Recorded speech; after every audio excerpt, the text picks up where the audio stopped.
So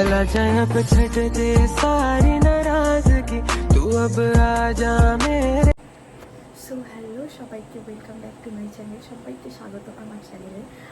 good morning সবাইকে। আজকে হচ্ছে আমি ভিডিওটা বানাচ্ছি, তার একটা মেন রিজন আছে। সেটা হচ্ছে আমি আজকে বাড়িতেই আছি, আমি কোথাও যাচ্ছি না। ভিডিওটা বানাচ্ছি তোমাদের সবার সাথে একটা নতুন জিনিস শেয়ার করবো। সেটা হচ্ছে একটা নতুন রেসিপি। আজকে আমি একটা বাড়িতে একটা নতুন রেসিপি বানাচ্ছি। সেটা তোমরা যদি দেখতে চাও, রেসিপিটা যদি তোমরা দেখতে চাও, তাহলে তোমরা ভিডিওটা পুরোটা এন্ড পর্যন্ত দেখো। আমি আজকে কী রেসিপি বানাচ্ছি, একটা চিকেনের রেসিপি বানাচ্ছি। সেটা তোমরা সবাই দেখো কেমন হচ্ছে পুরো। তোমরা একবার বাড়িতে ট্রাই করো রেসিপিটা বানিয়ে। তোমাদের সবাইকে পুরো রেসিপিটা আমি বলবো, বানিয়ে ট্রাই করে আমাকে বলো কেমন হবে রেসিপি, মানে কেমন হয়েছে রেসিপিটা, ঠিক আছে? তো আর কিছু বলছি না, তো এবারে পুরোটা দেখতে থাকো ভিডিওটা, ঠিক আছে? আমি নিচে নেমে দেখো রান্নাঘরে ঢুকলাম, তারপরে ভাবছি যে কোথা থেকে কী স্টার্ট করব। দেখো এই পেঁয়াজ, আদা, রসুন এগুলো সব কাটতে হবে। ফার্স্টে এই আদা রসুনটাকে পেস্ট করে নিতে হবে। দেখো মিক্সারে এখনই দিলাম, এবার দিয়ে এবারে মিক্সারে পেস্ট করব। আদা আর রসুনটাকে ফার্স্টে পেস্ট করে নিতে হবে। দেখো এটা সাইডে আলমন্ড বাদাম আমি গরম জলে ভিজিয়ে রেখেছি। দেখো পেস্ট করে নিয়েছি আদা রসুন বাটাটা। এবার পেঁয়াজটাকে করে নিয়ে কুচি করে নিয়ে এবারে বেরেস্তা করতে হবে, বেরেস্তা যেভাবে করে ভাজা। দেখো এবারে মা কড়াইতে দিয়ে দিল পেঁয়াজটা, দিয়ে এবার বেরেস্তা করবে। দেখো আমার মা কড়া নাড়ছে, নাড়তে নাড়তে আস্তে আস্তে বেরেস্তাটা হয়ে যাবে। এখানে আমি একটু ক্যাথ মেরে নিচ্ছি আয়নাতে দাঁড়িয়ে, ওয়েট করছি এখন কখন বেরেস্তাটা হয়। তারপরে আস্তে আস্তে পেস্টগুলো করতে হবে। এই দেখো হচ্ছে এখনও, যতক্ষণ না লাল লাল হয়ে হচ্ছে ততক্ষণ বেরেস্তাটা হয় না।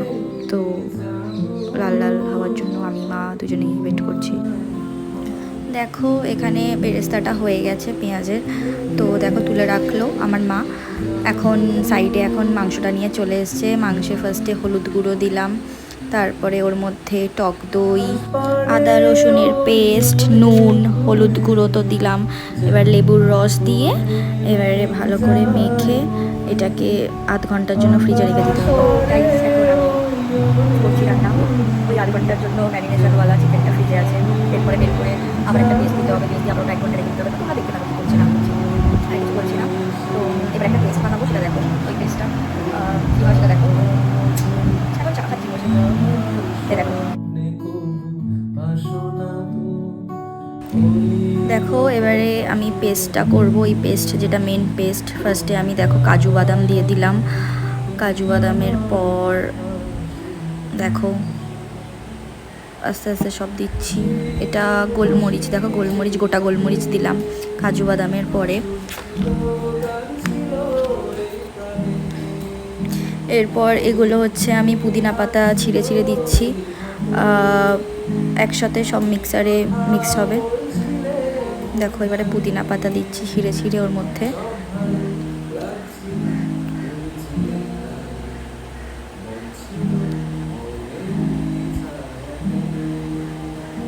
এবারে ধনে পাতা দিয়ে দিলাম। দেখো এবারে এখানে হচ্ছে আদা রসুন দিয়ে দিল আমার মা, তারপরে আলমন্ড বাদাম দিয়ে দিল।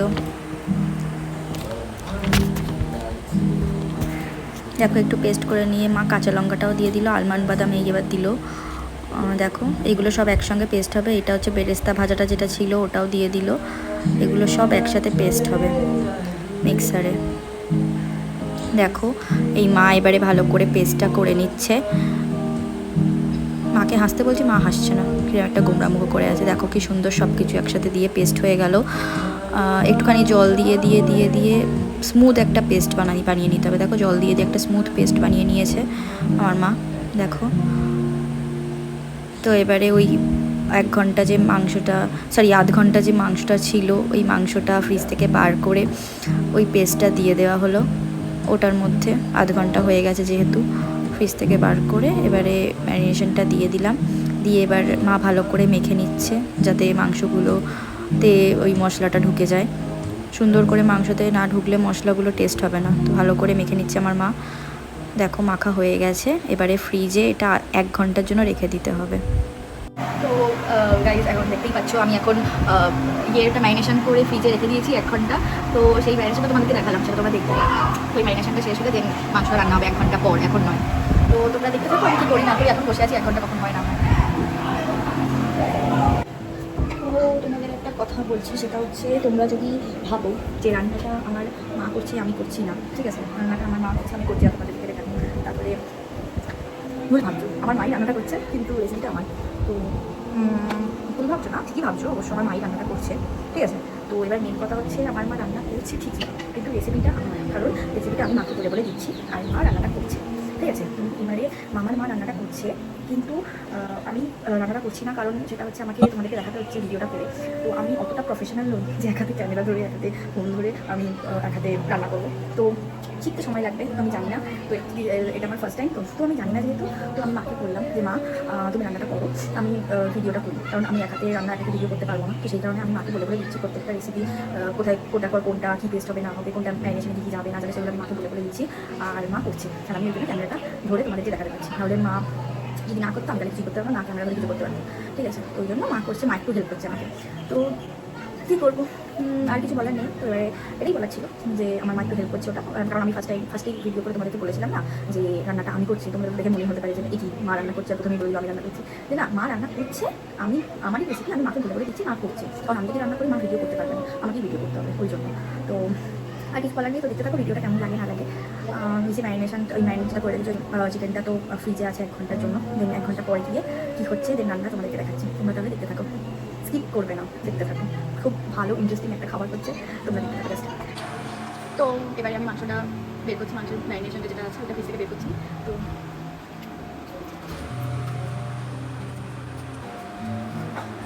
দেখো মাংসটা 1 ঘন্টা পর ফ্রিজ থেকে বের করে নিয়েছি। বের করে নেওয়ার পর দেখো এরকম একটা টেক্সচার এসছে।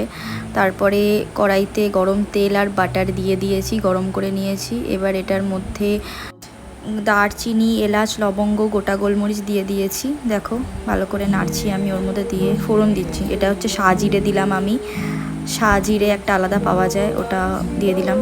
তারপরে আমার মা পেঁয়াজ দিয়ে দিল ফোড়নটা দেওয়ার পরে। পেঁয়াজটা এবার ভালো করে ভেজে নিতে হবে, কষিয়ে ভালো করে ভেজে নিতে হবে, যাতে কাঁচা গন্ধটা না থাকে। কাঁচা গন্ধটা যাওয়া পর্যন্ত পুরো ভালো করে ভেজে নিতে হবে। দেখো তারপরে ম্যারিনেশন করা যে 1 ঘন্টার মাংসটা ছিল ওটা দিয়ে দিচ্ছি আমি কড়াইতে, ভালো করে ভেজে নিয়ে পেঁয়াজটা।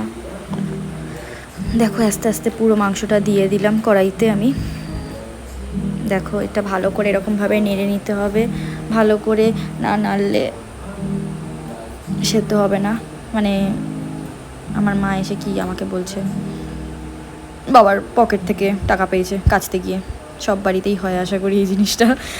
আমার মাও পেয়েছে আমার বাবার পকেট থেকে টাকা, মা খুব খুশি হয়ে গেছে টাকাটা পেয়ে। অবশ্য বাবাকে দিয়ে দেবে, আমার মা নেয়ও না টাকাটা, আর বাবাকে দিয়ে দেবে। দেখো আমি নাড়ছি কড়াটা এখনও, একবার করে খুলে দেখছি কীরকম হচ্ছে না হচ্ছে। ভালো করে এরকমভাবে নাড়তে হবে। এই আমি দিতেও পারি না, আমার মা না থাকলে আমি পারিই না। এই দেখো আমার মা এবারে ধনে গুঁড়ো, জিরে গুঁড়ো সব দিচ্ছে। দেখো ওটা ধনে গুঁড়ো দিল, এটা জিরে গুঁড়ো দিল। এবারে আমার মা দেখো এক্ষুনি গরম মশলা দেবে, এই দেখো গরম মশলা দিচ্ছে। এবারে গরম মশলা দিয়ে দিল। তারপরে এবারে এখন মা ভালো করে নাড়িয়ে নিচ্ছে মশলাটা, যাতে ভালো করে ঢুকে যায় মাংসের মধ্যে, সুন্দর করে যাতে কষে। এই দেখো এবারে হচ্ছে আমার মা চিনি দিয়ে দিল। তো চিনি দিয়ে এবারে আর কিছু সেরকম আর দিতে লাগবে না আপাতত। ভালো করে এবার কষিয়ে এখন আমি ক্যাথ মারছি। দেখো মা রান্না করছে, আমি সাইডে দাঁড়িয়ে। দেখো এটা হচ্ছে লাস্টে কাসুরি মেথি দিয়ে দিলাম, অনেকক্ষণ ঢাকা দিয়ে রেখে লাস্টে এটা কাসুরি মেথি দিয়ে দিলাম। এবারে ভালো করে নাড়িয়ে নিলাম কাসুরি মেথি দিয়ে। লাস্টে তোলার আগে একটুখানি বাটার দিয়ে দিতে হবে, আমি বাটার দিয়েছি, তোমরা বাটার নাও দিতে পারো। রান্না হয়ে গেছে, এবারে এটাকে এবার তুলে দিতে হবে। তো দেখো হয়ে গেছে, কষানো হয়ে গেছে, মাংস সেদ্ধ হয়ে গেছে। এবারে মাংসটাকে তুলে নিতে হবে। It's ready to serve. এরকমভাবে বাটারটা দিয়ে একটু নাড়িয়ে নিতে হবে যাতে একটু সুন্দর বাটারের টেস্টটা আসে। তোমরা প্রথমেই দিতে পারো, আমি একটু লাস্টে দিলাম যাতে সুন্দর বাটারের টেস্টটা আসে বলে। তো আমার মা একটু নাড়াতে নাড়াতে লাস্টে দিয়ে দিয়েছে। যাই হোক, এটা বোমা দিয়েছি। হ্যাঁ, এটা বোমা খেলো তো রান্নাটা এত সুন্দর হয়েছে। বোমা রান্না ভালো। এ দেখো রান্নাটা এবার আমার মা তুলে নিচ্ছে কড়া থেকে একটা বাটিতে, মানে একটা জায়গাতে, কারণ রান্নাটা হয়ে গেছে। তো তোমাদের যদি রান্নাটা ভালো লেগে থাকে একটা লাইক, একটা শেয়ার, একটা সাবস্ক্রাইব করে দিয়ে কমেন্টে জানিও কেমন হয়েছে রান্নার ভিডিওটা। আর রান্নাটা তোমরা বাড়িতে করে দেখো কেমন হয়েছে রান্নাটা টেস্ট করে, কারণ হেভি খেতে হয়েছে। আমি নিজে খেয়ে দেখেছি, এক্ষুনি দেখলাম চেকে, খুব সুন্দর খেতে হয়েছে। তোমরাও রান্নাটা করে বাড়িতে দেখো, খুব সুন্দর খেতে হয়েছে। টাটাই টাটাও, একটা লাইক আর সাবস্ক্রাইব করে দিও গাইস। বাই এদিকে দাও, এদিকে করো। টাটা। ভালো। তো তোমরা সবাই দেখলে আমার রেসিপিটা, এটা হচ্ছে হরিয়ালি চিকেন বাটার মশলা রেসিপিটা, ঠিক আছে? তোমাদের এখন নামটা বলিনি আমি। তো এটা হচ্ছে হরিয়ালি চিকেন বাটার মশলাটা, ঠিক আছে? তো বাড়িতে বানিয়ে দেখো, টেস্ট করে দেখো কেমন হয়েছে। এবারে তোমাদের যদি ভালো লেগে থাকে তাহলে একটা লাইক, একটা শেয়ার আর সাবস্ক্রাইব করে দিও। এর আগেই বললাম আমি অবশ্যই। আর হচ্ছে ভিডিওটা আজকে এই পর্যন্তই রইলো। আর কিছু দেখানো নেই, রেসিপিটাই দেখানোর জন্য তার জন্য ভিডিওটা বানানো। তো রেসিপিটা ভালো লেগে থাকলে লাইক, শেয়ার, সাবস্ক্রাইব প্লিজ করে দিও, তাহলে আরও নতুন নতুন রেসিপি এরকমভাবে আসবে না। তো আজকের জন্য বাই।